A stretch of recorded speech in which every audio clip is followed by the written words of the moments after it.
don't believe in an absolute God. I don't believe in the absence of one, but I would impugn the Christian God as evil if he exists. I would be proud to go to hell and hang out with George Bernard Shaw, Socrates, Descartes. I would love to hang out with Aristotle, Plato. The list goes on and on and on of the people I'll be chilling in a really warm hot tub with, okay? I reject the Christian God on the basis that he is a child murderer. All right. Well, in light of the fact that he sent his son, his only son, to bleed and die on a cross for you, don't you think you better go back and re-examine your assumption that he gives children smallpox? Assumption? Absolutely false. God has never given smallpox or cancer or HIV to any little child. You're right. In Exodus. All right, well then why did you say that God gave smallpox to children? God has never given smallpox. He's never given cancer. He's never given spina bifida to any child. Stop interrupting. Have the bit of respect for me if you claim to be a thinking person. No, I don't interrupt you constantly. I'm listening to you, and then I'm answering your question.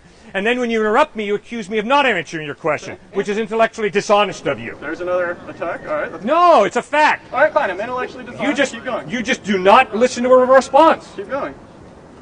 No, I'm finished now. Okay. Well, then your argument is that Jesus washes God's hand. And by the way, when I was going to say you're right, that was to make a joke that he skipped smallpox altogether in Exodus and just killed them. I don't like your sense of humor, so keep making your point. Okay? I know you don't, because it impugns God.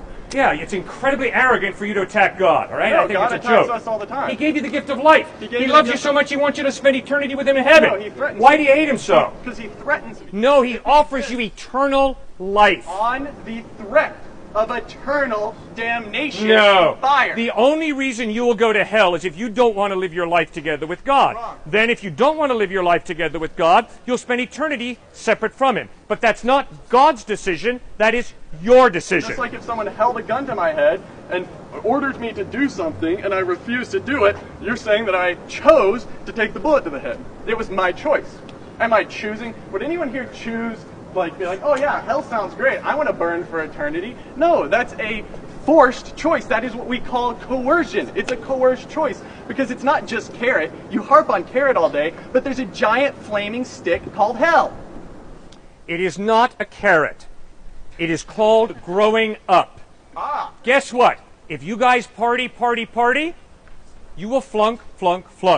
Not because they've threatened you, but because there are standards. And you fell short of the standards, you didn't study, you partied, you flunk. Part of growing up means, part of becoming a mature adult means, that you begin to grapple with the fact that there are consequences of your decisions. Oh my gosh. What horrible news.